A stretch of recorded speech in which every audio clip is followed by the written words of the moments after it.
One of the biggest tragedies that people face after trauma is that they're often left in a constant state of fear.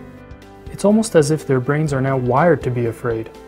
So what's the best way for practitioners to help trauma survivors calm a brain that's often driven by fear?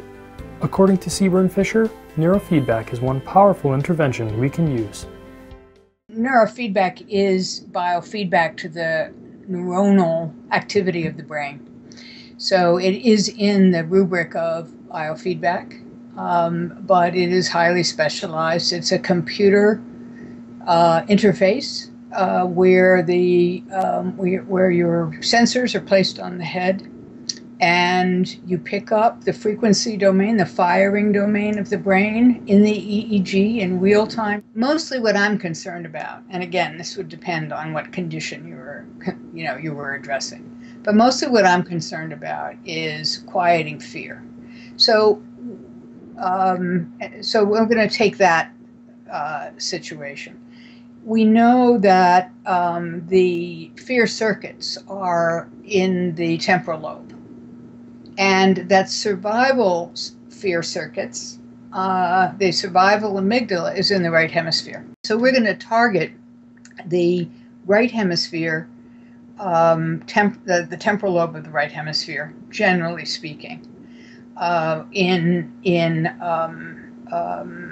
developmental trauma. Because that's the part of the brain that is overactive, disorganized, highly aroused. And what we're trying to do is say, stop practicing that fear-driven over-arousal. Chill, get quiet. To the brain, really, not to the person. Because if the person could not do this, they would not do this, right? But it's hard. That's difficult. So so that's really what you're doing, and then you're having to find the frequency that works for that particular individual. It's going to be different for every person, and it could be different even in 1/8 of a hertz. Okay, so what do you mean by works?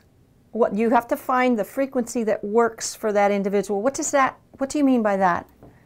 They tell me 2 days later or 3 days later that they've been calm, that they've been sleeping, that they're less reactive, that they're making easier eye contact, that, as a whole list of possibilities. According to Sebern Fisher, neurofeedback is a technique that can help patients actually see how the mind is working, which, in turn, can open new pathways to healing. And in this week's webinar with her, we'll be exploring neurofeedback at length. She'll show us why this intervention can be a game changer for trauma patients, and how we can use neurofeedback to help people train their brainwaves. It's free to watch the webinar at the time of broadcast. You just have to sign up below.